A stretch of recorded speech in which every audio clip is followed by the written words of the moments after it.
Students, आज हम लोग बात करेंगे नीट यूजी 2024 के बारे में।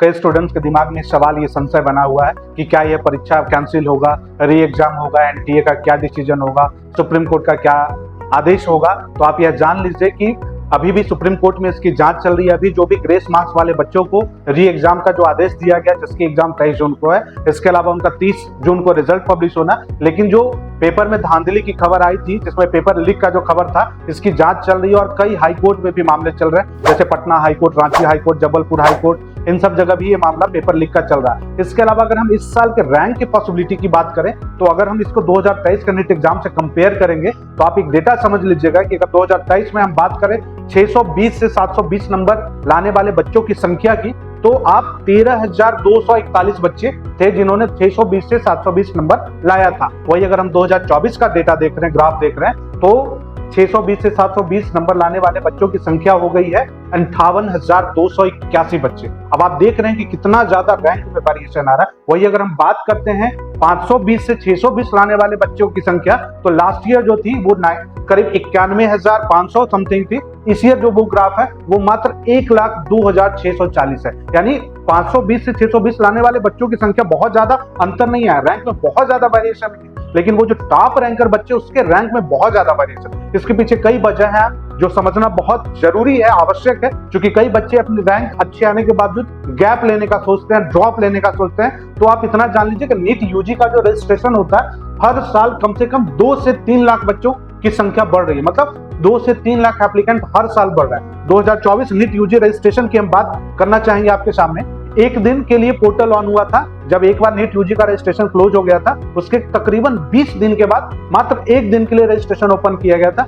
उस दिन मात्र एक दिन में करीब 24,500 बच्चे ने नीट यूजी का रजिस्ट्रेशन किया था। अब आप इससे अंदाजा लगा सकते हैं कि कितने एप्लीकेंट मार्केट में नीट यूजी के लिए हर साल तैयार हो रहे हैं और कितनी कंपटीशन हाई हो रही है। तो अगर आप वैसे बच्चे हैं जिनका 500 प्लस मार्क्स आया है और इस संशय से वो गुजर रहे हैं कि क्या उन्हें ड्रॉप लेना चाहिए, या उन्हें प्राइवेट कॉलेज लेना चाहिए, या उन्हें बीएमएस मिलना चाहिए, या बीडीएस मिलेगा या नहीं, तो निश्चित तौर पे आप इसके पीछे रिसर्च करें। आप अगर गवर्नमेंट कॉलेज की बात करते हैं, तो आपका जो सेफ स्कोर होगा वो आप मानकर चलो कि 650 प्लस वाले बच्चों के लिए गवर्नमेंट कॉलेज की पॉसिबिलिटी इस बार की हो रही है। अच्छा, आपके दिमाग में ये भी सवाल हो रहा होगा कि सर जो री एग्जाम हो रहा है ग्रेस मार्क्स वाले जो 1563 बच्चों का, उससे रैंक पे क्या फर्क पड़ेगा या कट ऑफ पे क्या फर्क पड़ेगा। तो आप ये जान लीजिए कि जो री एग्जाम हो रहा है उसमें सारे टॉप रैंकर बच्चे ही नहीं है, उसमें कुछ लो रैंकर बच्चे भी हैं। तो हो सकता है कि आपके रैंक में थोड़ा सा बदलाव है, 1000 या 500 के बदलाव आ सकते हैं, ऊपर या नीचे हो सकते हैं। इससे कट ऑफ पे बहुत ज्यादा कोई फेरबदल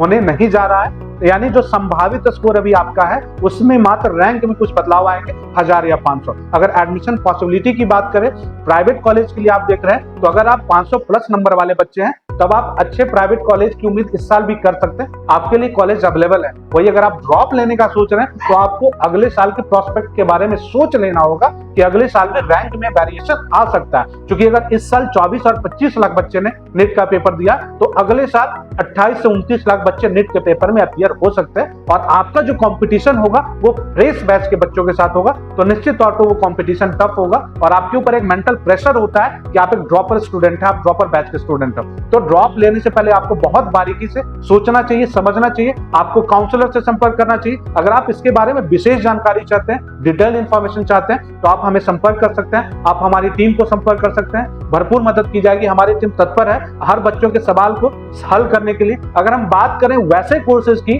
क्योंकि आज के डेट में हम देख रहे हैं जो खास करके लोअर रैंक के बच्चे हैं ना, जिनका स्कोर आप मान के चलो 200, 300, 350, उन्हें इस बात का बहुत डर है। उनके दिमाग में संशय बना हुआ कि क्या उन्हें कोई भी प्राइवेट कॉलेज एमबीबीएस के लिए मिल पाएगा या नहीं। तो निश्चित तौर पे आपको ये मालूम होना चाहिए कि इंडिया में कुछ कॉलेज में सीट भी बढ़ी है, तो आपके लिए भी एडमिशन की संभावनाएं अभी जागृत है। आपका भी एडमिशन हो सकता है, बस आपको प्रॉपर सिस्टम से चलना होगा। आपको स्टेट की काउंसलिंग में अपीयर करना होगा, आपको ऑल इंडिया की काउंसलिंग में अपीयर करना होगा, आपको डीम्ड यूनिवर्सिटी की काउंसलिंग में अपीयर करना होगा। अगर इसके अलावा आपके पास अगर ऑप्शन है कि आप बीएमएस ऑप्ट कर सकते हैं या फिर आप बीडीएस ऑप्ट कर सकते हैं, तो मेरा ये सलाह होगा कि आप ड्रॉप लेने से अच्छा होगा कि आप जो भी आपके हिसाब से, आपकी अफोर्डेबल कैपेसिटी के हिसाब से, आपके पोटेंशियल के हिसाब से जो भी कॉलेज और कोर्स आपको ऑफर हो रहा, आप उसको ऑप्ट करें और आगे बढ़े। निश्चित तौर पे इसके साथ आप अगले साल फिर भी नीट के लिए अपीयर कर सकते हैं अगर आपके पास चांसेस बचे, आपने बहुत ज्यादा ड्रॉप नहीं लिया था। तो आप ये समझ लीजिए, चाहे आप किसी भी कैटेगरी के बच्चे हो, चाहे SC ST हो, आप OBC हो, आप EWS हो, आप जनरल कैंडिडेट हो, आप अगर लो रैंक के भी बच्चे हैं, तो आप इस साल का ये जो मौका है दोबारा से गंवाने की भूल मत कीजिएगा। क्योंकि जो बच्चे लास्ट ईयर जिन्होंने ड्रॉप लिया था और इस ईयर वो अपना रैंक देख रहे हैं, हमारे पास कई ऐसे बच्चों के कॉल्स आ रहे हैं, मैसेजेस आ रहे हैं कि सर हमें पिछले साल कॉलेज मिल रहा था, इस बार मिलने की संभावना कम दिख रही। उन्हें मतलब एक ऐसा रिग्रेट हो रहा है, वो पछता रहे हैं कि पिछले साल उन्हें एडमिशन लेना चाहिए था। तो मैं बस यह वीडियो आपके लिए इसलिए लेकर आया हूं कि दोबारा से आपके साथ ये गलती ना हो, आप इस गलती को ना दोहराएं और ड्रॉप लेने से पहले आप काउंसलर से संपर्क करें। क्योंकि अगले साल आपकी रैंक क्या होगी और उस रैंक पे आपके कॉलेज मिलने की क्या संभावना होगी, इसके लिए आपको डिटेल्ड स्टडी करने की जरूरत है, डिटेल्ड इंफॉर्मेशन रखने की जरूरत है। तो आप एक प्रयास करके, जैसे मैं प्रयास कर रहा हूं आपकी हर सवालों के साथ आपके साथ रूबरू होने का, आप भी एक प्रयास कीजिएगा कि इस वीडियो को अधिक से अधिक नीट एस्पिरेंट्स तक शेयर कीजिएगा, उनके पेरेंट्स तक शेयर कीजिएगा। क्योंकि आपको बता दूं, आज नीट के बच्चों का ये हाल है कि उन्हें रात की नींद तक नहीं आ रही।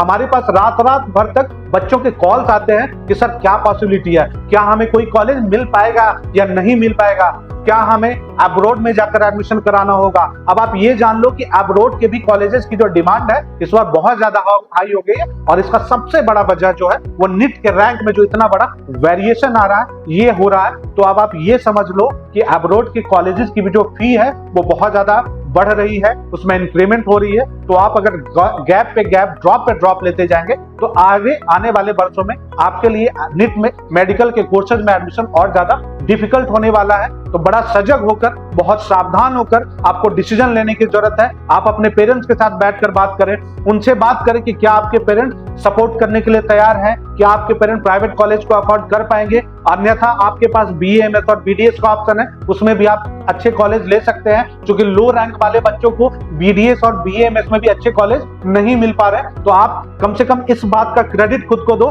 कि आप BA MS और BDS में अच्छे कॉलेज आपको मिल रहे हैं और मिल सकते हैं। तो निश्चित तौर पे आपको हालात के साथ चलना चाहिए। और अगर आपके पास कोई सवाल है तो आप हमें कमेंट बॉक्स में भी लिख सकते हैं, हम आपके उस सवाल पे प्रयास करेंगे कि एक नए वीडियो के साथ आपके सवाल का जवाब दें। तब तक आप हमारे साथ बने रहिएगा और इस वीडियो को शेयर करते रहेगा, हमारे चैनल को सब्सक्राइब कीजिएगा और वीडियो को शेयर कीजिएगा। Thank you.